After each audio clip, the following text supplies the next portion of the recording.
Buenas tardes Buenas tardes. a todos y primero que nada quiero agradecer en nombre del Instituto Petroquímico a Beatriz la amabilidad de hacer esta presentación. Voy a hacer un breve resumen de su muy largo currículum vitae. Eh, Quiero mencionar que Beatriz es miembro de la Academia de Ingeniería de la provincia de Buenos Aires. Eh, es ingeniera en telecomunicaciones de la Universidad de La Plata. Se ha especializado en sistemas eléctricos de potencia y ya antes de su graduación ingresó al Instituto de Investigaciones Tecnológicas para Redes y Equipos Eléctricos, el INTRI, y se dedica al análisis y estudio de sistemas eléctricos de potencia en sus distintas condiciones de funcionamiento normal y transitorio. Realizó en 1989 una estancia en el Centro Electrotécnico Experimental Italiano, CESI, de Milán, Italia, participando en estudios de transitorios en redes de transmisión eléctrica y pruebas de altas corrientes. Ha realizado numerosos trabajos informados de más de 700 documentos para las principales empresas de servicios eléctricos e industria de Argentina y otros países de la región, Latino, Latinoamérica, por supuesto. Es profesora titular de la Facultad de Ingeniería de la Universidad de La Plata y tiene publicaciones en revistas y más de 100 presentaciones en congresos nacionales e internacionales en su especialidad. Ya creo que con esto tienen todos un buen panorama de quién nos va a disertar hoy sobre el tema de transmisiones eléctricas y la transición energética. Adelante, Beatriz, sos Mm, dueña de la pantalla desde este momento. Bueno, muchísimas gracias, Carlos.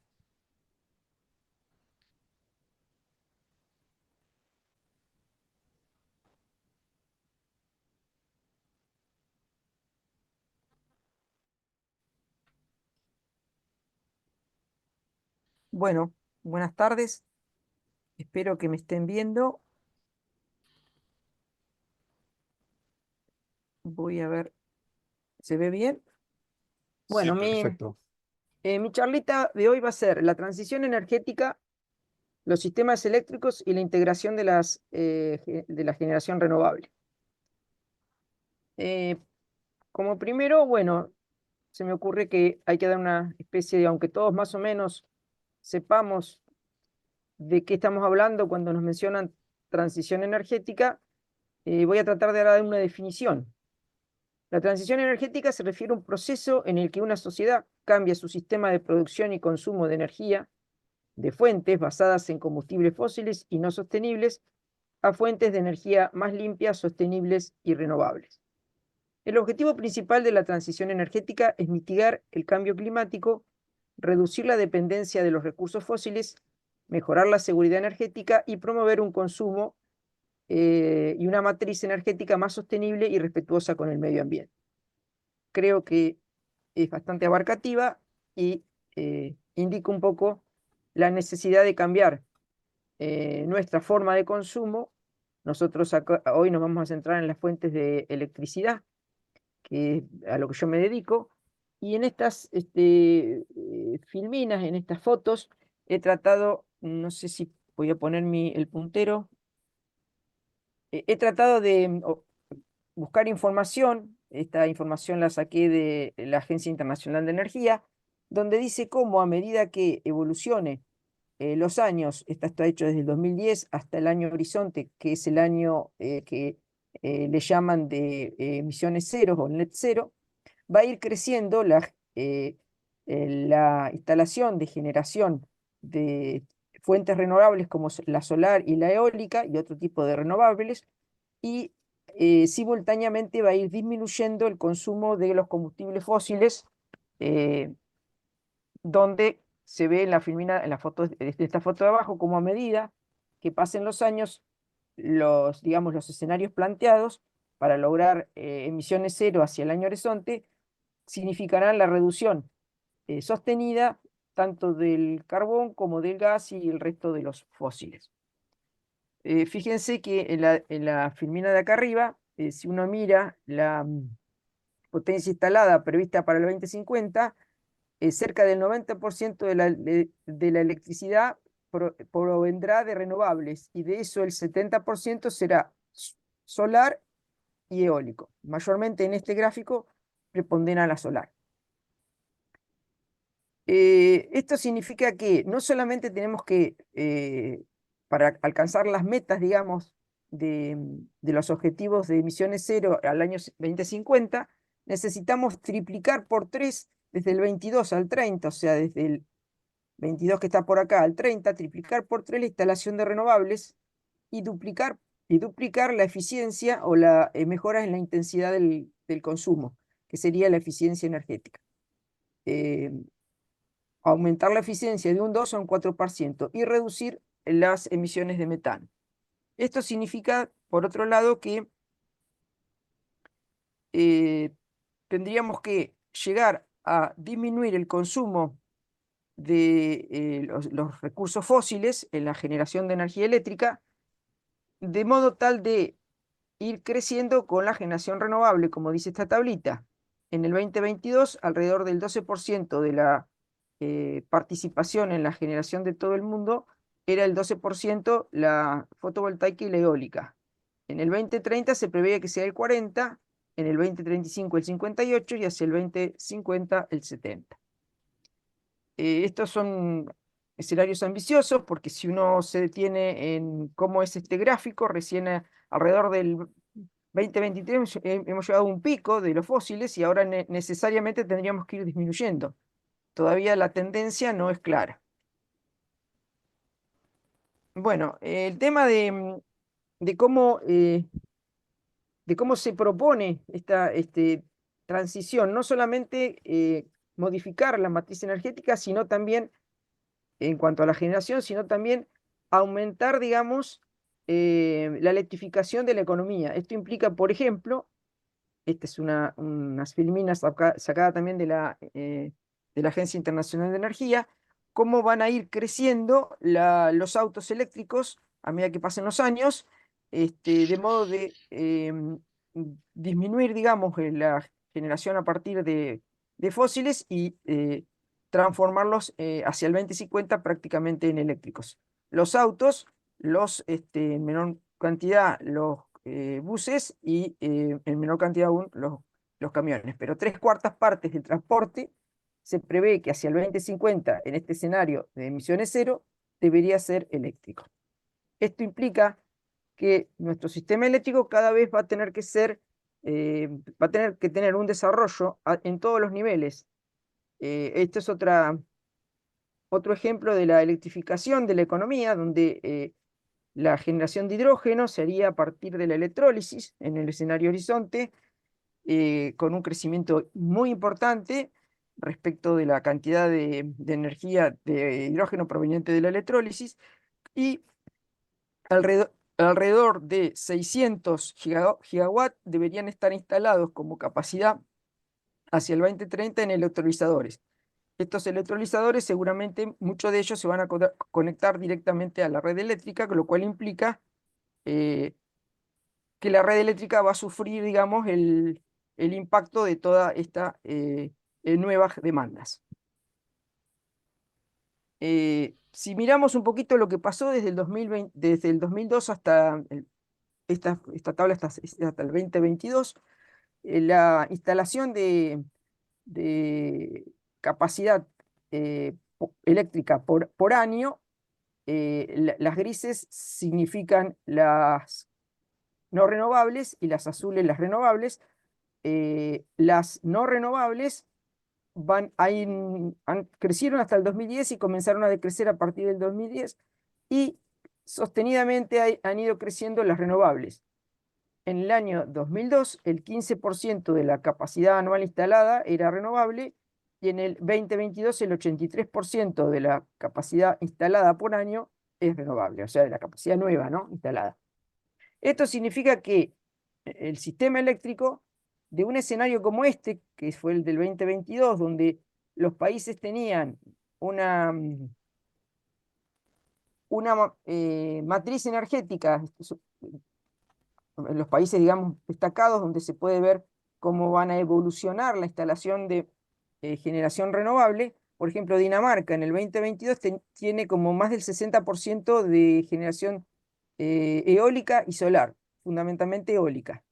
Irlanda cerca del 40%, lo mismo que Alemania y España cerca del 30%, y así sucesivamente.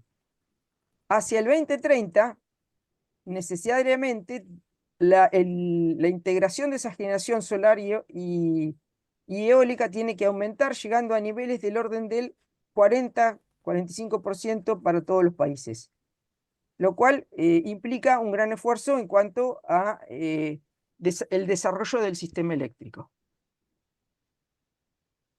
Esta es otra forma de ver el cambio, digamos, de la matriz energética desde el año 2020. Esta información la saqué de IRENA, que es la Agencia de Energías Renovables, donde del total de energía consumida en el 2022, el 63% provino de fuentes fósiles.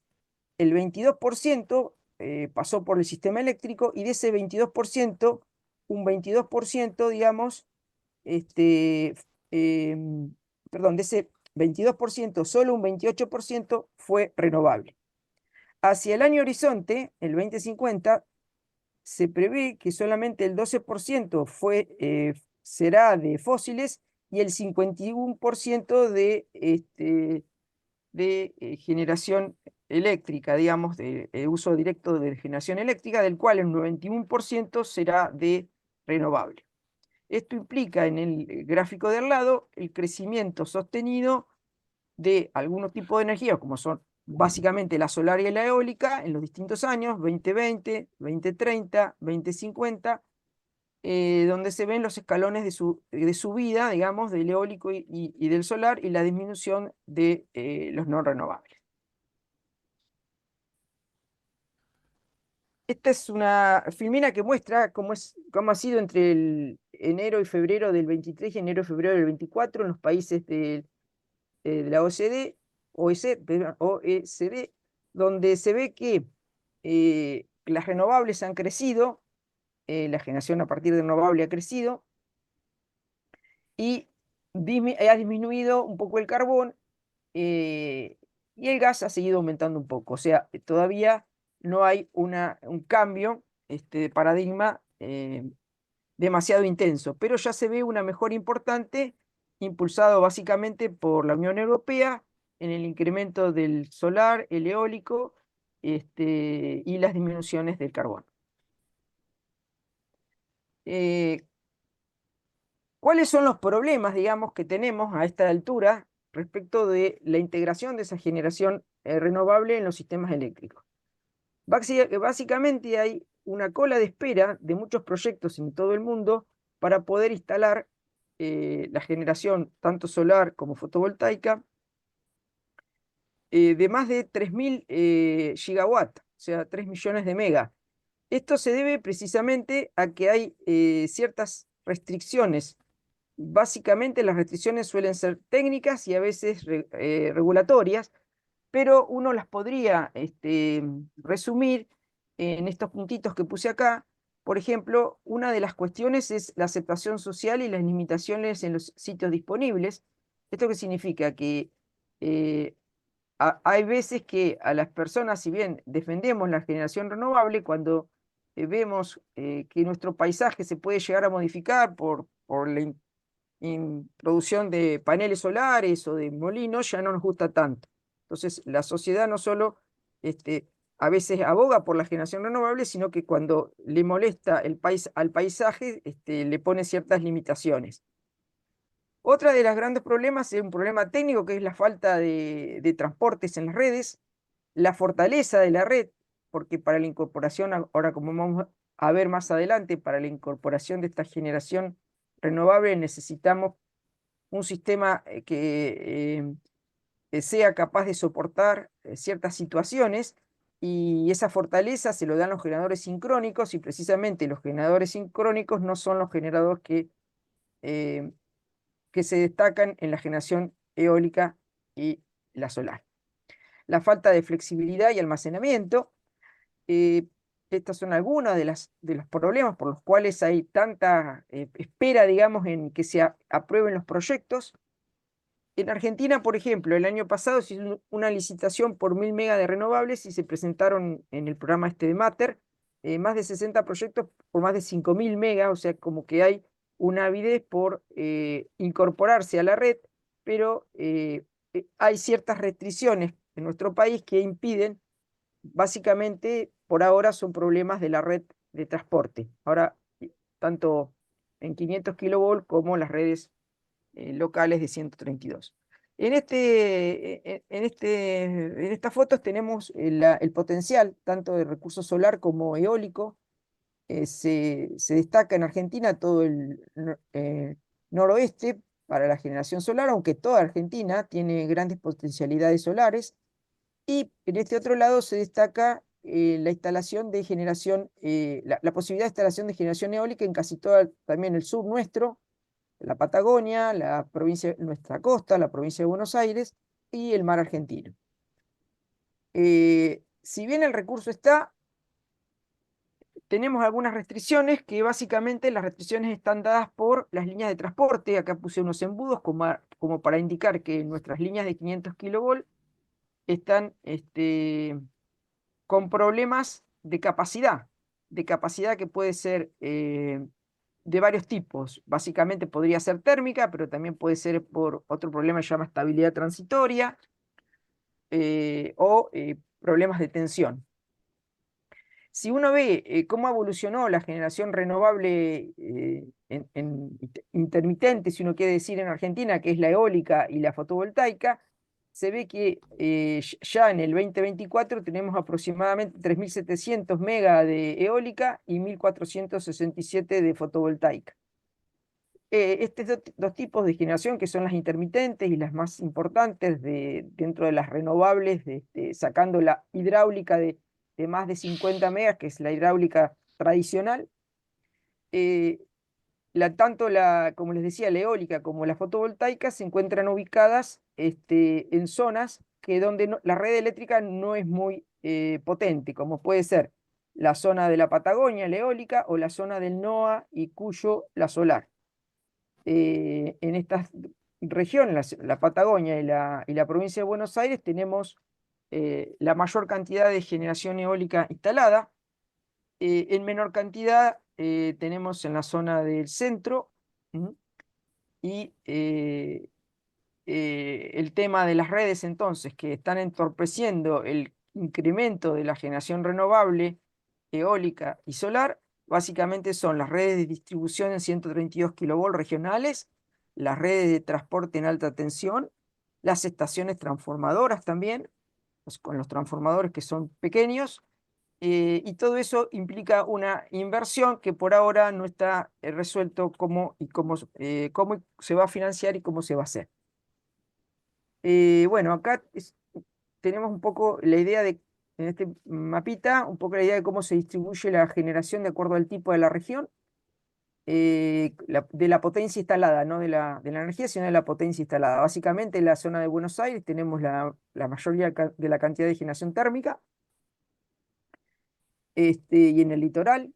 Y después, bueno, la eólica de las grandes represas ya sabemos que están en Yacyretá, en el Comahue, también hay generación hidráulica en Cuyo, y las eólicas están distribuidas como estuvimos mencionando anteriormente, la eólica y la solar.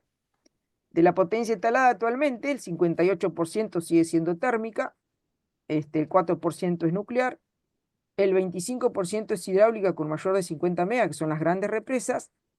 ¿Y por qué hacemos esta división de mayor de 50 megas y menor de 50 megas? Porque de acuerdo a la ley de necesidad de generación renovable, se decidió que las pequeñas generaciones hidráulicas estarían dentro de las generaciones renovables consideradas para la ley 26190, la cual dice que en el año 2025 deberíamos llegar alrededor de un 20% de consumo de energía de este tipo, que es la renovable, que es la eólica, la solar, las hidráulicas de menos de 50, bueno, las energías o biocombustibles. Bien,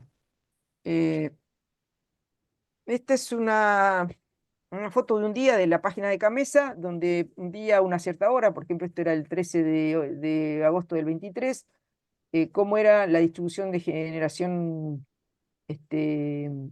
renovable y, y qué porcentaje se estaba cubriendo ese día. Alrededor del 25% de la demanda se abasteció en el pico, digamos, con generación renovable. Distribuida en su mayoría, el 64% en eólica, el 25% en solar y el resto, digamos, en los otros tipos de energía.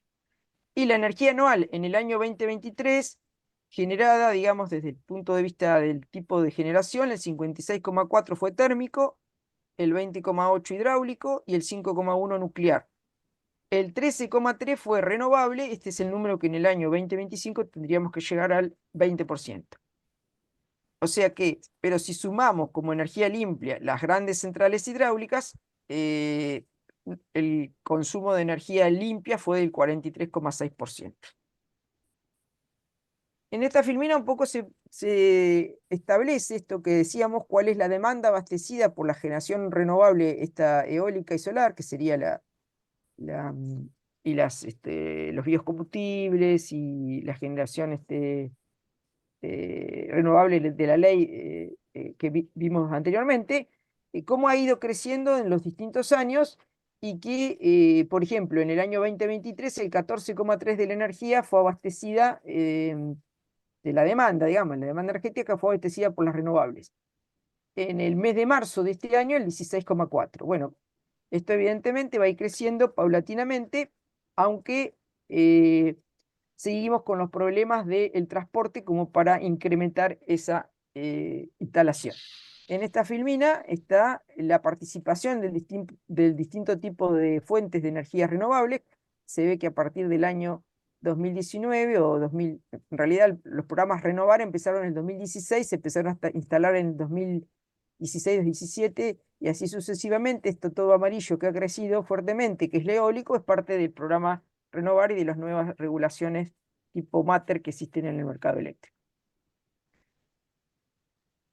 Esto es cómo va a crecer en los próximos meses. Evidentemente va a crecer muy poco la generación eólica porque ya no hay más capacidad remanente en las líneas. Y esto es cómo va a crecer la solar. Lo que sí se puede ver tanto en la eólica como en la solar, que los valores de generación media, de potencia media generada, son muy buenos respecto a otros lugares del mundo y está alrededor de un factor de alrededor del 50%. Y en el solar está alrededor de un 30%.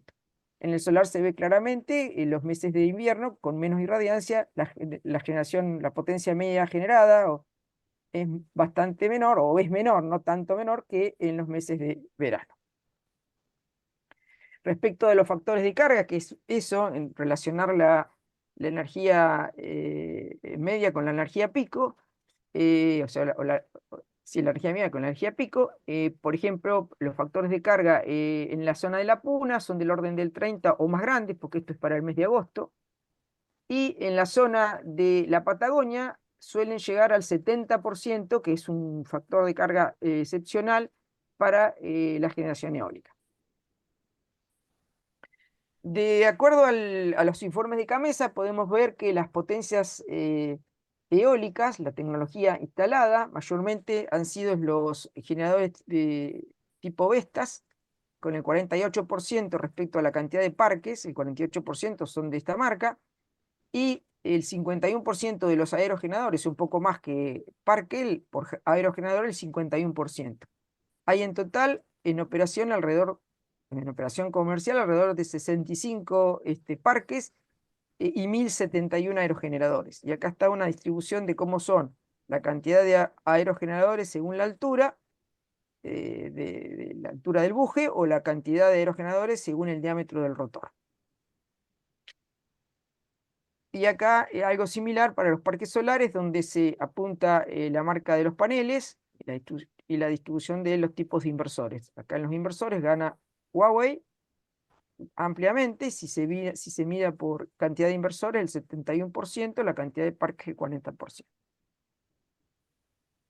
Bueno, respecto de esto que decíamos hoy, de la situación de las redes, este es una hoja del informe del marzo del 2024 de la energía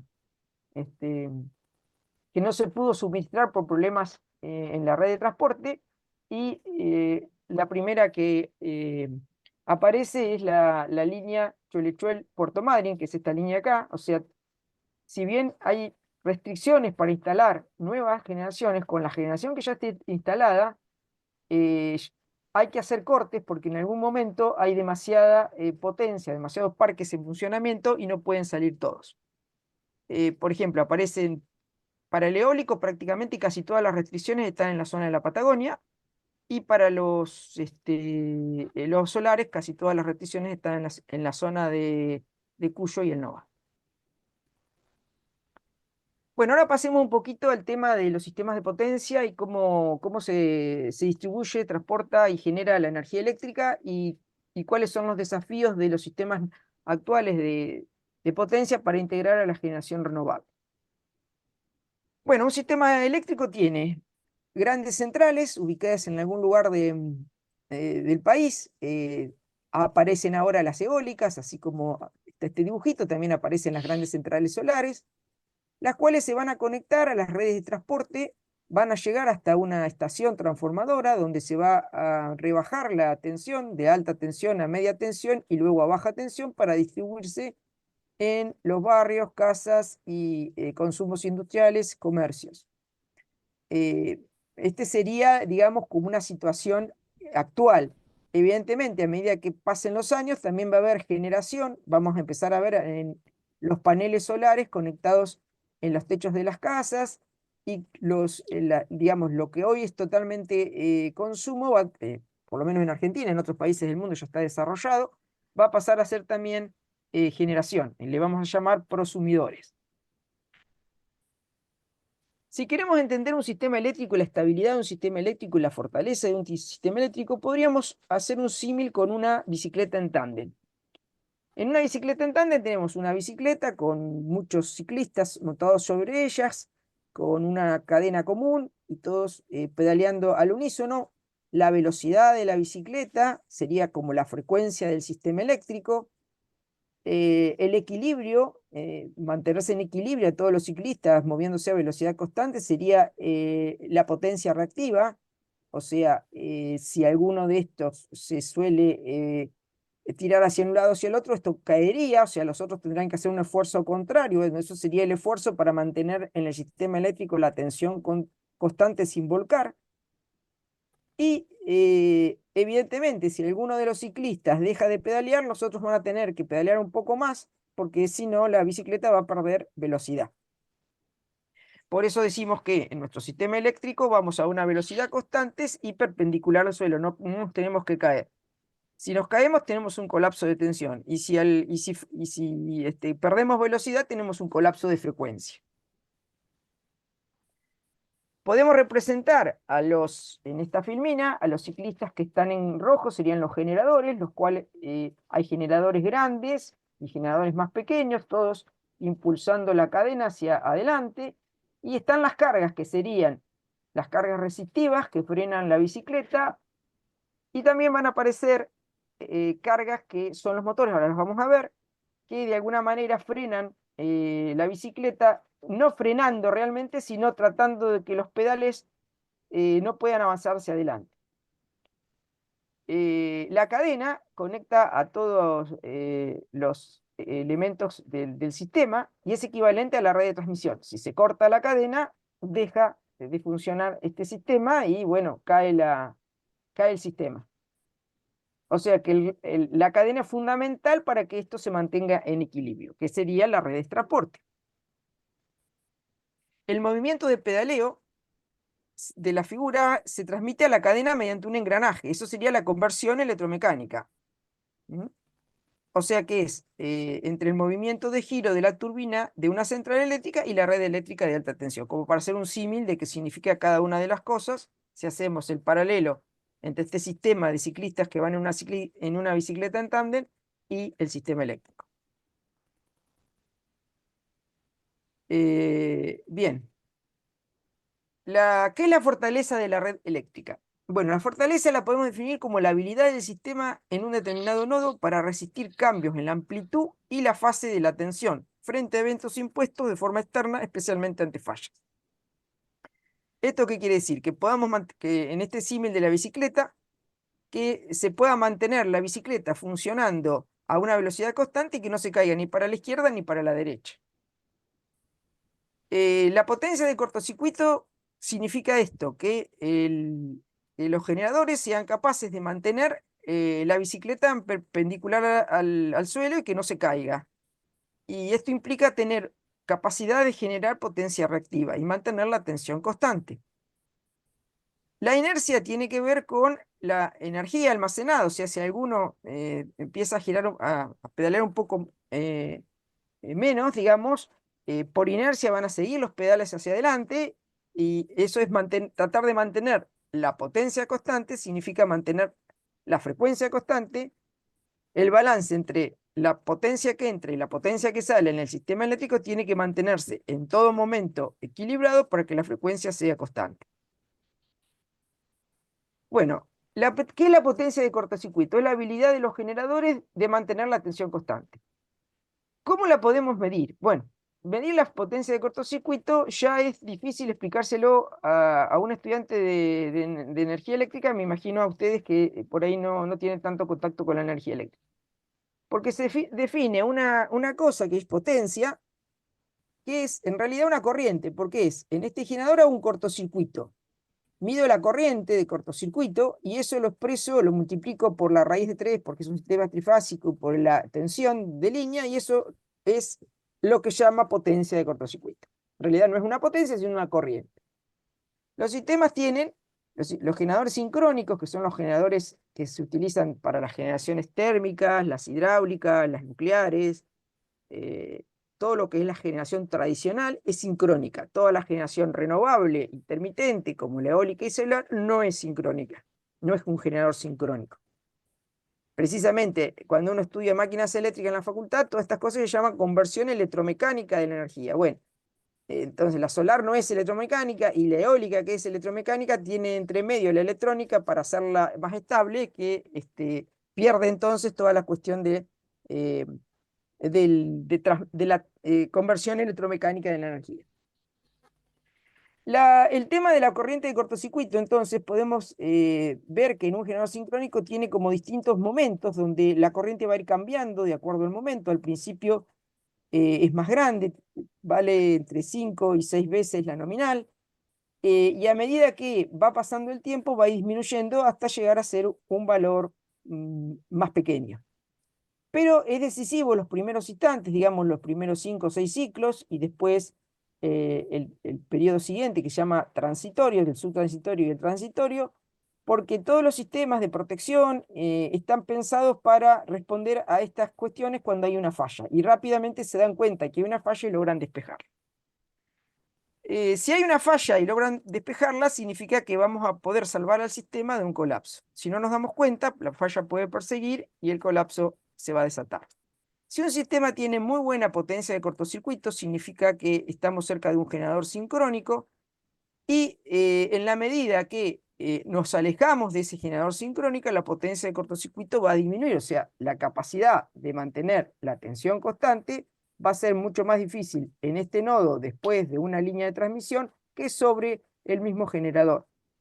Al tener una impedancia grande que va a impedir, digamos, el paso de la corriente, también va a impedir que podamos controlar eficazmente este nodo desde manejar este generador. Entonces, en los sistemas donde tenemos muchos generadores sincrónicos, en todos los puntos tenemos cerca generadores sincrónicos que su presencia se mide a través de la corriente de cortocircuito y que el control de tensión está presente rápidamente, tanto ante una falla como fuera de falla. Ante una falla, los que están más lejos de la falla van a aportar generación reactiva para mantener la tensión, y los que están cerca y tienen que despejarla más, la van a ver más cerca y la van a despejar más pronto. Por lo tanto, podemos concluir que las redes con altos niveles de cortocircuito son más estables. Ante fallas en las redes, los generadores sincrónicos aportan corrientes y mantienen las tensiones.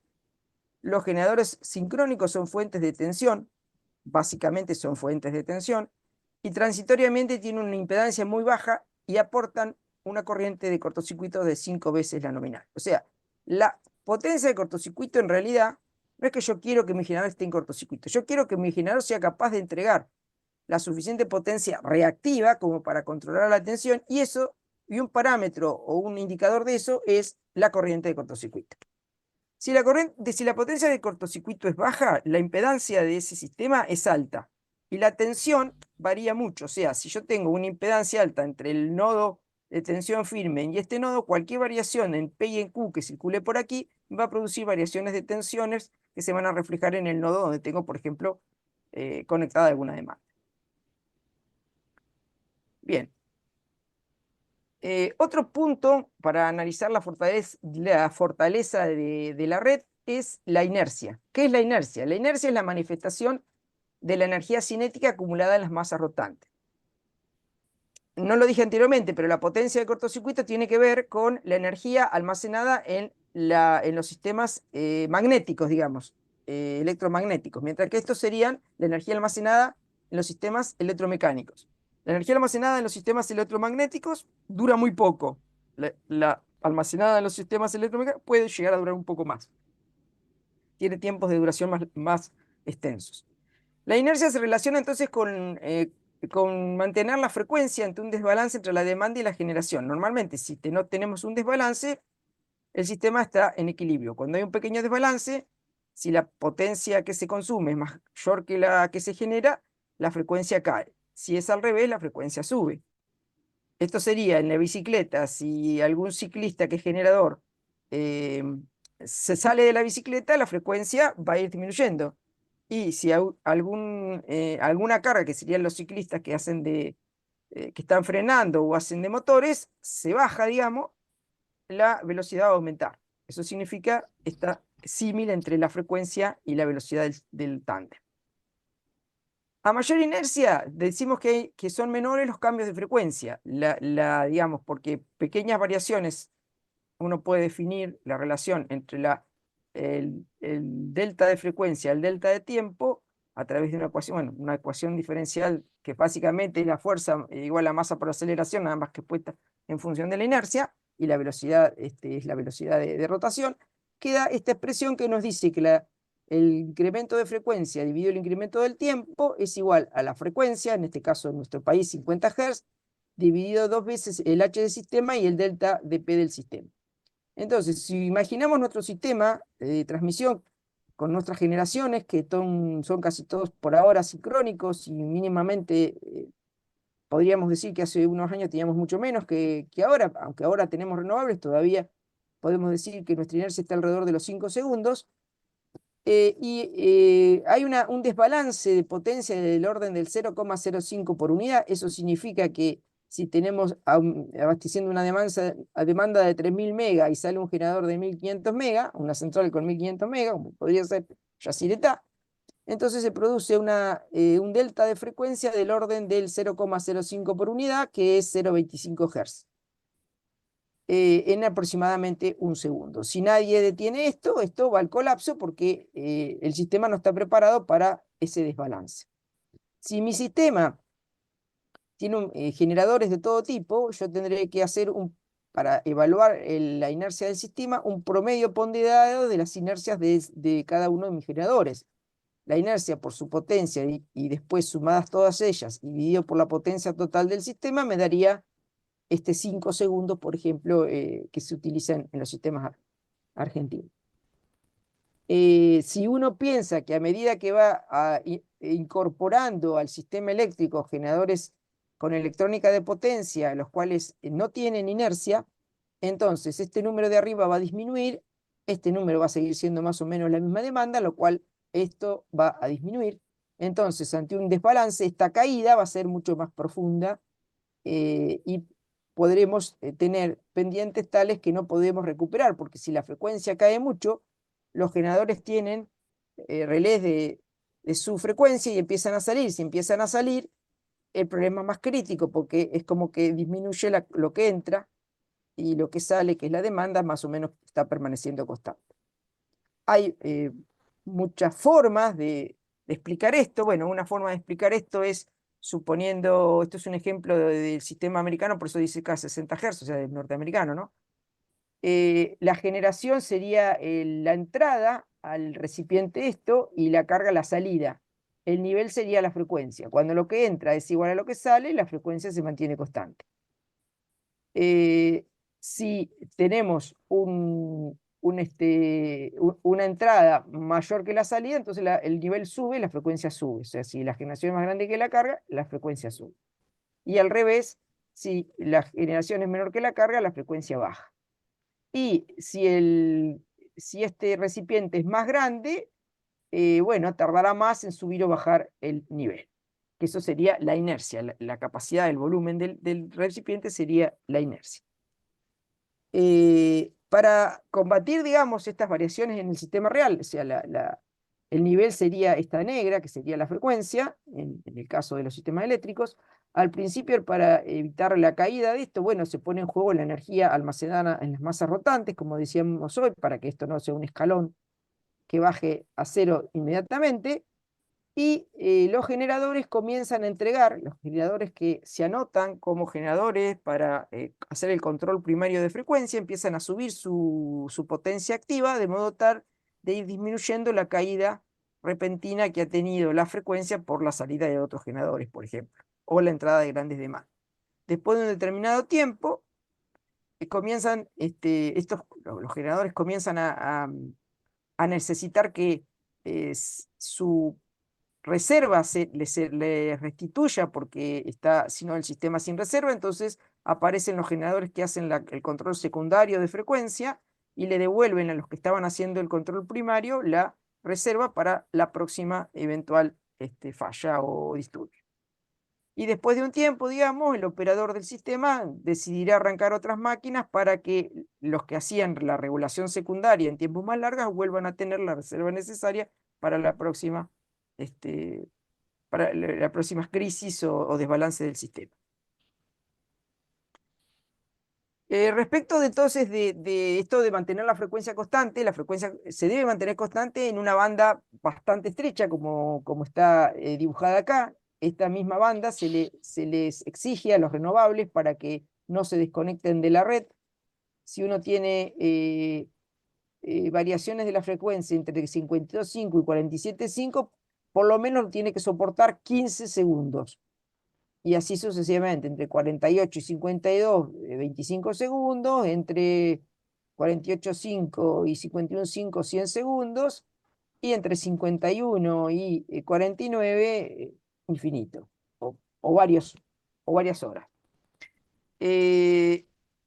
Así como hay límites para la frecuencia, también hay límites para que soporten, o sea, esto de la frecuencia es para todos los generadores, porque si ante desbalance de frecuencia me empiezan a ir los generadores, tengo menos capacidad de regulación y si tengo que la frecuencia está bajando y me están saliendo generadores, es peor, digamos, lo que pasó el colapso del 16 de junio del 2019, que muchos generadores, cuando debían quedarse y a contribuir, salieron por frecuencia y bueno, el sistema se fue al colapso.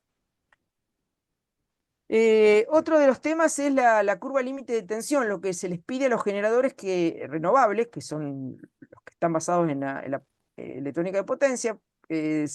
Los generadores sincrónicos esto ya lo podían hacer y no tenían ninguna especificación al respecto, pero los generadores renovables, si la tensión baja a cero, no pueden salir. O sea, si la tensión es muy baja, no pueden salir inmediatamente, porque si no también estaríamos perdiendo los generadores que son indispensables para mantener el balance. Estaríamos eh, desmembrando el sistema cada vez que tenemos una falla. Entonces se le pide, por ejemplo, que la tensión esté en cero o en menos de 10% por lo menos 100 milisegundos. Bueno, esto va a depender del nivel de tensión y del lugar donde se encuentre conectado y las protecciones que estén alrededor de ese generador. Pero normalmente deberían soportar por lo menos 100 milisegundos sin desconectarse de la red. Y en toda esta banda deberían poder funcionar y no se deberían desconectar, y en todo lo que está fuera de esto, ahí se le admite que se desconecte.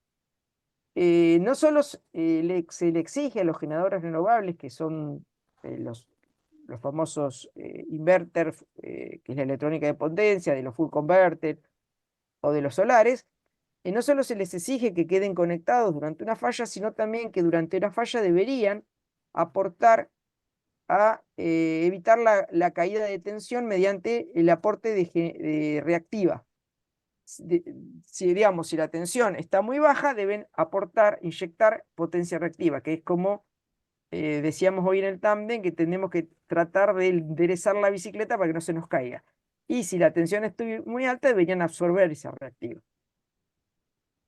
A esto se le llaman los procesos de LVRT o Low Voltage Ride-Through, o sea, soportar las bajas tensiones, no solamente sin desconectarse, sino aportando reactivo, o soportar las altas tensiones, High Voltage Ride-Through. A su vez también, estos generadores, como están relacionados con la electrónica de potencia, la electrónica de potencia es tan sensible a las tensiones y a los desbalances, se les pide cosas particulares para evitar que se empiecen a desconectar los parques ante una falla. Por ejemplo, deben soportar lo que se llama el recierre monofásico. Ante la falla de una línea, de una fase de una línea, esa fase se abre durante un tiempito pequeño, 500, 600 milisegundos, y se vuelve a cerrar. Entonces, durante ese proceso, el parque debería seguir conectado, porque si se desconecta, no solo que tuvimos la falla en la línea, sino que vamos a tener una diferencia entre la generación y la demanda, que va a provocar y puede llegar a desencadenar un proceso de desconexión en cadena. Y debe soportar también lo que se llaman las tensiones y corrientes de secuencia negativa, que tiene que ver con esto de los desbalances que se producen en las corrientes. Otra cosa que deben cumplir los renovables, tanto los eólicos como los fotovoltaicos, deberán hacer control de tensión. O sea, eso significa que permanentemente estarán tratando de mantener la tensión en sus bornes o en el punto donde se conectan, en el punto común de conexión, aportando esto que llamamos la energía reactiva. Entonces se le pide, por ejemplo, a los solares este diagrama del reactivo en función de la potencia activa, y a los eólicos este otro diagrama. En principio, si acá comparamos lo que puede entregar una térmica con lo que se le pide a un generador eólico tipo A, se ve que la térmica puede aportar, que es el generador sincrónico, una potencia mucho más amplia. Pero en principio, estos requerimientos no eran, digamos, requeridos, pero se vio la necesidad, en la medida que crecen estos parques y son de potencias muy importantes, que tengan la capacidad de controlar tensión y de tener el reactivo suficiente para controlar tensión. No solamente de mantener un coseno de phi determinado.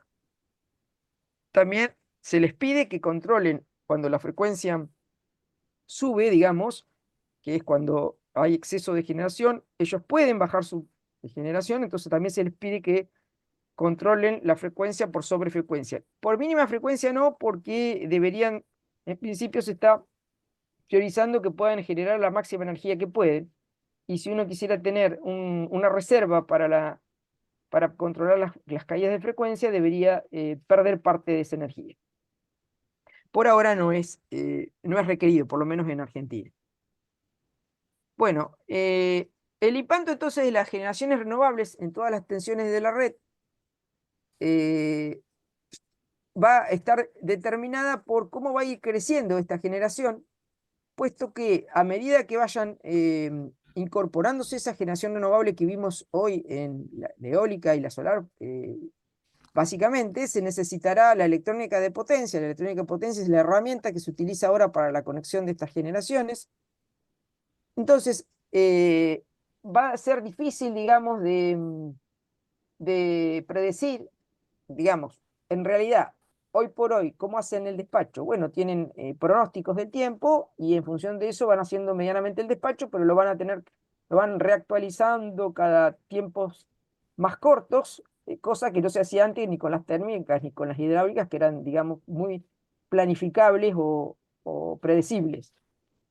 Y por lo tanto, es también importante tener en cuenta que se necesita una infraestructura robusta para poder transmitir energía de generación renovable, porque los generadores renovables de por sí necesitan la fortaleza de la red. No le dan fortaleza a la red, pero sí necesitan la fortaleza de la red. O sea, no le dan ni potencia de cortocircuito ni inercia, porque no le van a poder aportar corriente, porque la electrónica no le permite, sería demasiado cara, y no tienen inercia porque está desacoplado en los eólicos la parte mecánica de la parte eléctrica, y en los solares no tienen inercia naturalmente. Esto también, no solamente se va a ver que la generación renovable comienza a estar a nivel de los parques de gran tamaño, sino también va a estar embebida dentro de las ciudades. Y van a aparecer nuevas demandas, como decíamos hoy, que son las demandas de los vehículos eléctricos. Estos vehículos se van a cargar seguramente en baja tensión, en las redes de distribución, en nuestras casas, en cargadores especiales que se distribuyen en la ciudad. Con lo cual, la demanda, si ya de por sí nuestras redes de distribución nos damos cuenta que están en muy mal estado en los veranos, porque los veranos nos terminan cortando la energía a cada rato, porque, bueno, por los aire acondicionados, por lo que sea. Imagínense si a esto le agregamos todo el consumo de los autos, que es demasiado. Entonces, evidentemente va a haber que desarrollar una infraestructura de distribución mucho más robusta que la actual. Por otro lado, también va a aumentar la demanda por el calentamiento, digamos, para la climatización, que hoy básicamente nuestra climatización no es eléctrica, pero a medida que pasa el tiempo va a ser cada vez más eléctrica, y esto va a cargar más nuestras redes de distribución. Los electrolizadores, como vimos hoy, que van a seguir creciendo, con lo cual una de las maneras para evitar una inversión tan importante en lo que sería los fierros, la parte de la infraestructura de redes, es la digitalización y los sistemas que me permitan comunicar, poder predecir cuándo tengo generación disponible y cuándo no, poder coordinar todos esos recursos que tengo, y también dar señales claras a los consumidores a través de las tarifas y de los sistemas de cargas interrumpibles y todas estas cuestiones que están bastante difundidas últimamente en las distintas bibliografías y en países más desarrollados, como para poder hacer un uso más eficiente del sistema sin tener que hacer tanta inversión en infraestructura pesada. Y otras cuestiones que van a contribuir, digamos, en la red de transmisión a poder hacer los sistemas más flexibles, aparte de la acumulación en las baterías, que va a ser fundamental para poder tener energía disponible en la hora que la necesito, los sistemas de transmisión de corriente continua y los sistemas flexibles de redireccionamiento de flujos eléctricos. Bien. El sistema eléctrico tiene temas de investigación y desarrollo de todo tipo. Hice una pequeña enumeración acá, hablando de esto, del tema de la necesidad de comunicar todos los sistemas, todas las redes, todos los aparatos, comunicar permanentemente. Aparecen los problemas de la seguridad cibernética, que ya no va a ser un problema solo de que nos hackearon el banco, sino que también pueden hackear los sistemas eléctricos y producir colapsos. Bueno, la integración de la electrónica de potencia en todos los niveles de tensión, que es uno de los temas pendientes que vamos a ver ahora en unos momentos, que es cómo especificamos los inversores que conectan la eólica y la solar desde la continua, desde la eólica de frecuencia variable a la alterna de 50 Hz, cómo habría que especificar estos nuevos aparatos para que puedan funcionar en un sistema que no tenga tanta fortaleza. que no tenga tanta potencia de cortocircuito, porque a la medida que aumente la generación eólica y solar va a disminuir la sincrónica, entonces vamos a ir perdiendo generador inercia. Bueno, otro punto fundamental es el almacenamiento, que no solamente va a ser en baterías, sino también en bombeo hidráulico, en hidrógeno, en amoníaco, y va a ser extensivo a todos los niveles de tensión. También hay, digamos, modelos donde utilizan a los vehículos eléctricos y sus baterías como parte de almacenamiento y de la reserva. La protección de las redes, incluidas las de baja de tensión con componentes activos, la planificación de las redes, donde ya no solamente hay que contemplar la variación de la demanda, sino la generación variable, la integración de las redes de continua con las redes de alterna, o sea, podrán convivir microredes de un tipo con microredes de otro tipo, sistemas de corriente continua en los sistemas de media y baja tensión, dentro de los sistemas de corriente alterna, y también el desarrollo de nuevas herramientas de análisis y modelización, porque los sistemas actuales de potencia, básicamente para estudiar la estabilidad, se utilizan modelos RMS, o modelos de valores eficaces de fasores, digamos, algo así, y eso suele ser insuficientes para tratar los problemas de la electrónica de potencia y de los tiempos involucrados en sus transitorios, con lo cual ya habría que tener en cuenta modelos basados en transitorios electromagnéticos. Otra de las cuestiones que va a haber que estar atento y ver cómo interactuar es con otros tipos de infraestructuras y cómo hacemos más eficiente todo el sistema y la interdependencia de la electricidad y otras grandes infraestructuras. La gestión de la carga y la participación de los clientes, esto que decíamos con los prosumidores, como las demandas que somos todos, cada uno de nosotros en nuestra casa, por ahora participa solo demandando energía, pero en la medida que podamos poner paneles en nuestros techos vamos a poder generar y esa generación va a entrar en la red y bueno, de alguna manera nos van a hacer partícipe de la generación también y también de los cortes o cómo tratar la gestión de la carga para evitar esto que decíamos de la inversión en mayor infraestructura. Sumado a esto también el Internet de las cosas o los sensores y las tecnologías inalámbricas que van a ir en todos los niveles de la red. Esto sería cómo va a evolucionar del presente al futuro el tema de los generadores sincrónicos, que están marcados acá con negrita, y los generadores a bases de inversores, que serían los eólicos y los solares. Acá hay algunos, y a medida que aumente, digamos, la generación hacia el año horizonte, va a haber muchísimos más inversores que generadores sincrónicos, en todos los niveles de tensión, tanto en la transmisión, en el transporte, como a nivel domiciliario. Las energías renovables, entonces, basadas en inversores, principalmente eólicos, solares y baterías, porque las baterías también son una fuente fundamental, porque podemos acumular la energía cuando nos sobra, la energía eólica o solar cuando nos sobra, la podríamos acumular y usarla cuando no la necesitamos, pero las baterías también se conectan al sistema a través de inversores, porque tenemos que transformar la tensión continua en tensión alterna. Entonces, las generaciones a base de inversores poseen muy poco aporte de corriente cortocircuito, no aportan inercia naturalmente, o sea que el sistema se va a transformar en un sistema mucho más vulnerable, más inestable, menos fuerte, digamos. O sea, los sistemas van a perder fortaleza. Los desarrollos de los inversores actuales fueron pensados para un sistema que ya de por sí era fuerte. Entonces, a medida que se va incorporando más generación renovable, evidentemente va a haber que ir cambiando los sistemas de control y las estrategias de control para hacer más estable a estos elementos conectados a la red. Por ahora, funcionan como fuentes de corriente que siguen a la red, o sea, generan una P y una Q que se les establece generando una corriente y esa corriente la calculan con una fase relativa a la tensión que miden. Si la tensión que están midiendo, que es la tensión del sistema, está variando, entonces van a generar una P y una Q que no es la adecuada.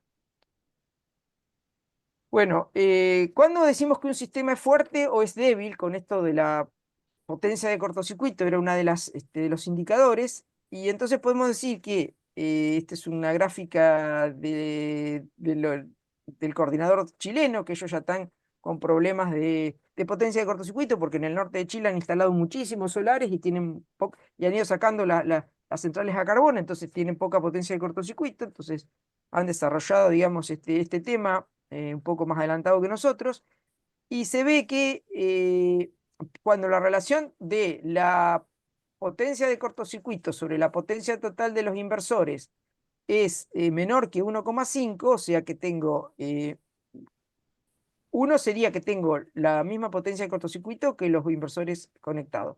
Dos, que tengo el doble de potencia de cortocircuito que la cantidad de potencia en inversores. Entonces, menor que 1,5, la respuesta dinámica es muy inestable y ya prácticamente los grid following no se pueden usar, que son la tecnología desarrollada hasta este momento por los distintos fabricantes de los inversores. Y luego, hasta alrededor de 3, puede llegar a funcionar, pero hay que hacer un ajuste especial y puede interactuar con otros inversores, o sea, puede haber frecuencias que aparecen o oscilaciones que aparecen entre inversores que están en un lugar y otros inversores que están cerca, con otras estrategias de control. Y como cada fabricante tiene su estrategia de control y su forma de resolver los problemas, aparecen interacciones que ni siquiera se han podido estudiar por la poca información que hay al respecto. Eso es un problema de hoy, es que tenemos muy poca información de los sistemas de control. La información te la dan a cuentagotas los fabricantes porque cuidan su know-how. Bueno, un sistema débil es un sistema que tiene altas variaciones de frecuencia, altas variaciones de tensión con la corriente y bajas potencias de cortocircuito. Esas serían las 3 condiciones. La potencia de cortocircuito la acabamos de explicar en este momento. La otra situación sería cómo, qué ejemplos tenemos de inversores que no son grid following, que son formadores de red. Formadores de redes que son una fuente de tensión que están generando la tensión y la frecuencia. Mientras que el seguidor de red lo que hace es generar una P y una Q en función de la tensión que mide en sus bornes. Por ejemplo, la cantidad de potencia instalada sería el eje X y el eje Y sería el porcentaje de solar o eólico que hay en el sistema. Entonces, el 1 significa que la dimensión del sistema, ¿no?, es de alrededor de 1000 gigawatts. O sea, perdón, 1 gigawatt es 1000 megas. Esto 0,1 es 100 megas, esto es 10 megas. O sea, para pequeñas islitas, por ejemplo, la isla King en Australia o la isla del Hierro o las Islas Canarias, tienen un 80% de la penetración en la energía, o sea que durante un día el 80% de la generación es solar más eólica, y en algunas horas del día llegan al 100%, o sea, todo el sistema es con inversores, y lo hacen bien, funcionan. A medida que van aumentando los sistemas, esto se hace, aún en islas grandes como Irlanda, esto se hace más difícil. Hasta ahora manejan un 70% de relación entre la potencia de inversores y la potencia total, porque es más difícil, digamos, coordinar los sistemas de control. En las islas pequeñas hay un solo sistema de control y con solo coordinar uno o dos ya tenemos resuelto el problema. Esta otra gráfica me indica cuál es la penetración de inversores, o sea, no tener ningún inversor sería el 0%, tener toda la energía generada con inversores sería el 100%, y en la de abajo es la relación de cortocircuito. Entonces, esta curva punteadita me indica el límite de la estabilidad del sistema, indicativo nomás, ¿no? Pero me dice que si mi sistema tiene una relación de cortocircuito de alrededor de 5 y pico, 6, de ahí para arriba, digamos, va a funcionar correctamente. Fíjense que cuando menos inversores hay, la relación de cortocircuito va a ser más grande. Y a medida que, y esto lo resolvemos con los grid following estándar que te venden hoy día. En zonas más complicadas, donde los sistemas son más débiles, como hay algunos puntos de Argentina que son más débiles, las relaciones de cortocircuito pasan a ser menores que 3, entre 3 y 2, digamos, en esta zona, ya hay que hablar con los fabricantes de grid following y ponerse de acuerdo entre todas las zonas que tengan distintos parques con distintos sistemas de inversores para poder ajustar sus sistemas de control y que no resulten inestables.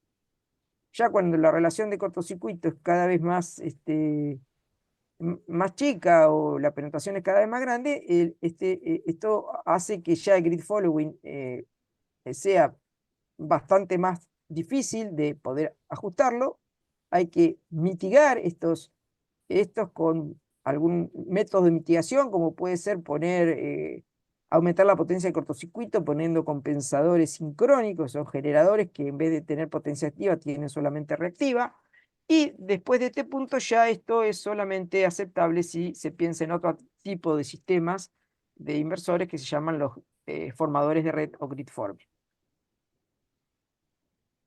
Esto es una gráfica, digamos, de uno de los casos que tuvimos que analizar en el laboratorio de unos estudios que hicimos del sistema. Lo de arriba son tensiones y velocidades en alguna barra, digamos, velocidad de una máquina y tensión en una barra de las distintas barras del sistema patagónico ante una falla, donde se ve que rápidamente acá sube la frecuencia, después, digamos, que actúan algunos sistemas de control y salen algunos generadores rápidamente por DAC, que es la desconexión automática de generación, comienza a crecer más lentamente, y después cuando llega a este punto, un montón de parques que tenían ajustada la protección en este punto salen de servicio y baja fuertemente la frecuencia hasta valores que por ahí también pueden ser peligrosos porque podrían seguir saliendo generadores, digamos, van de un valor máximo a un valor mínimo. Ahí aparecen oscilaciones de potencia, de tensión poco amortiguadas en área extensa, la recuperación de la falla es prolongada, hay una degradación de la capacidad de las unidades de generación de soportar fallas en el sistema, los saltos de tensión son mucho más pronunciados. Este es un caso de un sistema, un parque conectado a una red en la zona de Cuyo, en la zona de San Juan, donde al salir una línea, se produce una disminución rápida de la potencia del cortocircuito y los sistemas comienzan a oscilar. Bueno, hasta que después se terminan desconectando. Bueno, todo esto, digamos, hay fallas en la operación de los sistemas de protección, mayor distorsión armónica, inestabilidad. O sea, los sistemas grid following y sistemas débiles tienen muchas complicaciones y puede ser difícil de ajustar sus sistemas de control. Para mitigar en principio este problema, lo primero que se les ocurrió es recurrir a lo ya conocido, sin necesidad de desarrollar reglas para poder coordinar los grid forming, que todavía están en estudio, que es aumentar la potencia de cortocircuito a través de un compensador sincrónico. Esto es un compensador de 4000 megavatios segundo en el sistema en Irlanda, que es de reciente fabricación y conexión al sistema.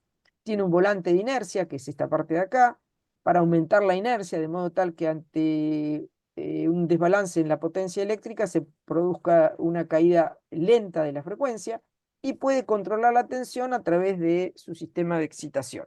No consume potencia activa y genera potencia reactiva, que es lo que se necesita como fortaleza del sistema. Bien. ¿Qué diferencia entonces tenemos entre el grid following y el grid forming? El grid following, que se llama el seguidor de la red, es una fuente de corriente, básicamente, que toma la tensión del sistema para generar un vector de corriente, de modo tal de generar la P y la Q necesaria que se le está pidiendo. El grid forming, en realidad, es una fuente de tensión que genera un fasor de tensión constante en el marco de tiempos pequeños, digamos, de tiempos subtransitorios o transitorios. Y responde mucho más estable a los cambios en la tensión de la red, porque él está generando su propia tensión y puede después adaptarse a los cambios en la red para generar lo que necesita, mientras que el grid following, si la tensión en la red es muy inestable, el seguidor de la tensión, que se llama el PLL o Phase Lock Loop, digamos, pierde la referencia, pierde el control, entonces lo que empieza a generar, el P y el Q que empieza a generar no tiene nada que ver con la necesidad del sistema y acrecienta el problema que hay en el sistema. Hay distintas opciones para generar el grid forming, digamos, distintos sistemas de control. Esta es una filmina de un paper publicado por el EPRI, donde estaban estudiando, el EPRI es un instituto de investigaciones y de referencia de Estados Unidos, donde uno puede, a través del control, emular la máquina sincrónica, hacer un control potencia-frecuencia tipo proporcional a de Drup, o sistemas no lineales, o llamado Virtual Oscillator Control, que esto se lo están estudiando, para ver cómo desarrollar los grid forming y poder generar unas fuentes de tensiones que sean estables ante las distintas variaciones en el sistema. Digamos, si uno emula una máquina sincrónica, bueno, los que están en contra de este sistema es que dicen que no pueden aprovechar todas las ventajas que le da la electrónica de potencia y se quedan con el comportamiento de una máquina sincrónica. Mientras que los que defienden las últimas generaciones están todavía viendo a ver cómo hacer para desarrollar reglas de control y armonizar a todos los inversores que se están conectando simultáneamente cerca de un punto. Si uno compara las características de un grid forming con un grid following, el grid forming controla la magnitud y el ángulo o la frecuencia, porque la derivada del ángulo es la frecuencia, de la tensión terminal, mientras que el grid following controla la magnitud y el ángulo de la fase de la corriente en función de lo que mide en la tensión externa. Puede no utilizar el grid forming, puede no utilizar el PLL para la sincronización. El grid following, si no tiene el PLL, no funciona. El grid forming puede diseñarse para funcionar en forma independiente. El grid following depende de otros recursos para operar estable. Un grid forming podría operar con 100% de inversores, siempre que algunos inversores sean del tipo grid forming, mientras que el grid following no se puede operar la red con una penetración de 100% de grid following. El grid forming proporciona inherentemente una rápida inyección de energía en el marco de tiempo inercial, mientras que el grid following puede proporcionar una respuesta de frecuencia rápida, pero con un cierto retraso necesario para la medición de la frecuencia y la generación de la potencia.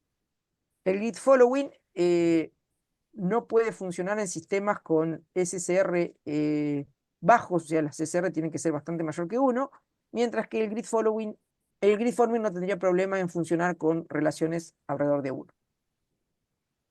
Puede servir el grid forming como recurso inicial de arranque negro y puede arrancar, digamos, sin necesidad de que exista otra fuente auxiliar, mientras que el grid following no puede arrancar una máquina en negro.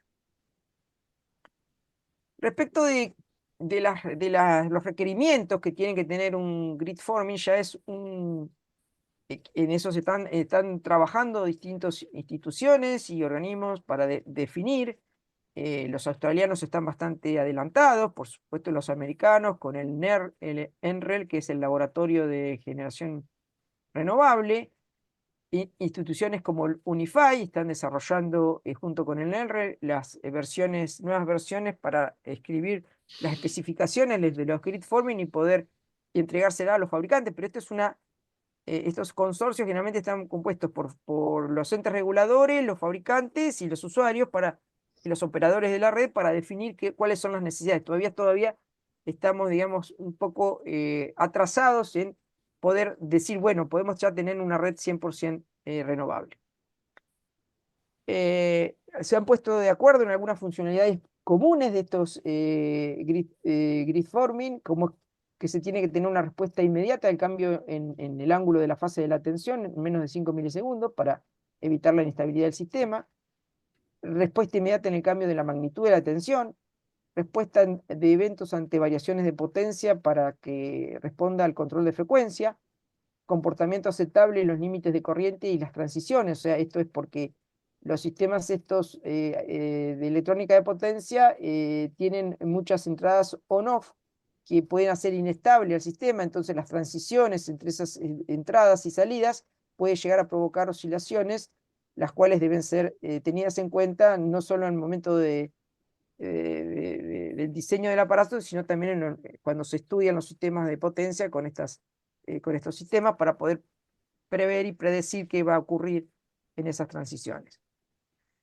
Bueno, contrarrestar los desequilibrios de tensión y de corriente, contrarrestar las armónicas, proveer un amortiguamiento de las oscilaciones y la interacción de los controles entre ellos, entre los distintos inversores.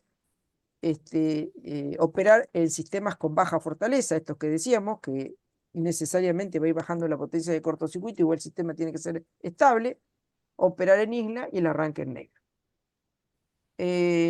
Bueno, se han puesto de acuerdo que es muy fácil enseñar a andar en bicicleta a las baterías, o sea que fácilmente los grid forming los pueden desarrollar para subirlos a la bicicleta, a las baterías, porque las baterías rápidamente son como los niños van a aprender a andar en bicicleta rápidamente.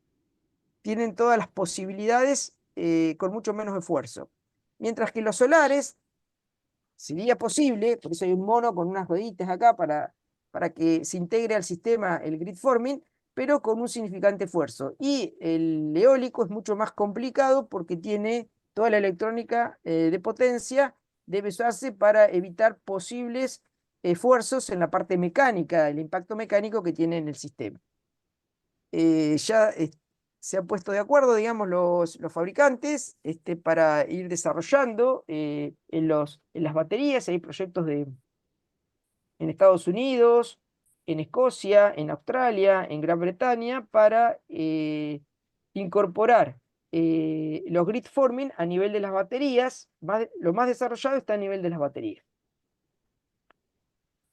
El año 2022, en julio, la IEEE, que es la Power and Energy Society de la IEEE, indicó que los grandes fabricantes de inversores y de baterías como SMA, Tesla, Hitachi llegaron a un consenso de que la implementación de capacidades de grid forming en una batería solo implica modificaciones de software y de control y es una solución de bajo costo.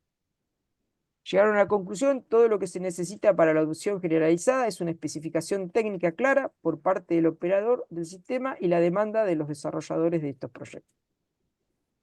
Bueno, con esto terminamos acá. No sé si quieren hacer una ronda de preguntitas.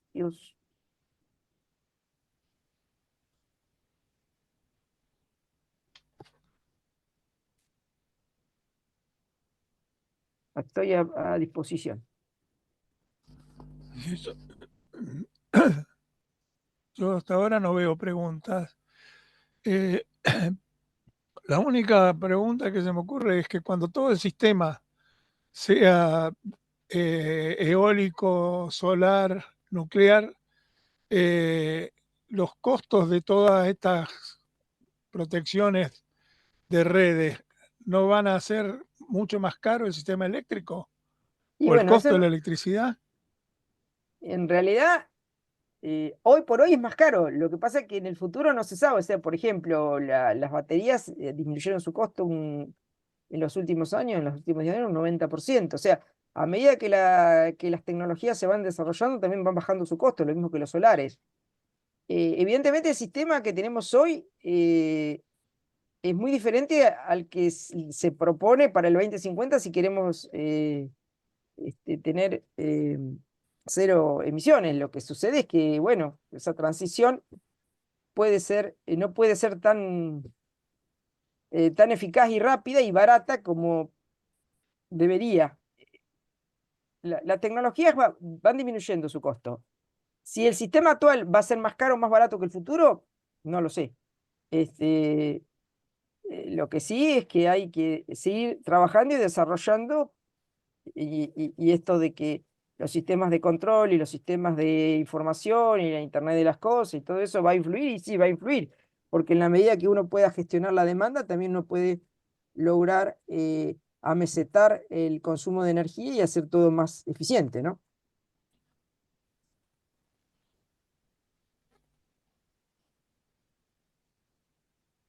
No sé si hay alguna otra pregunta.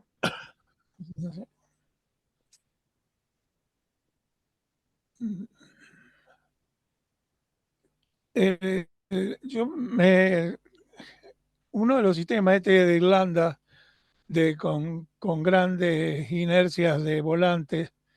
¿Es un sistema económicamente razonable No, no, o sí, es sí, ellos, un sistema? ellos están aislados y tienen la energía, tienen un gran potencial, un gran potencial de vientos, ¿no? Entonces, han ido incorporando y están funcionando con un 70%, que es un montón de inversores, para los cuales necesitan aumentar la potencia de cortocircuito.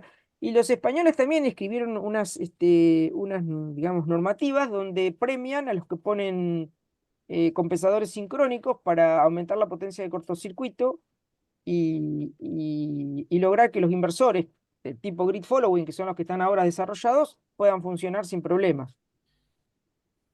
O sea, es como que Sí, la y energía activa viene del sol y la energía reactiva sigue viniendo de las máquinas rotativas, digamos. correcto. El otro arranca en negro, significa que está parado y arranca. Claro, el eh, arranque, un generador tiene no, arranque. Generalmente los generadores para arrancar necesitan energía.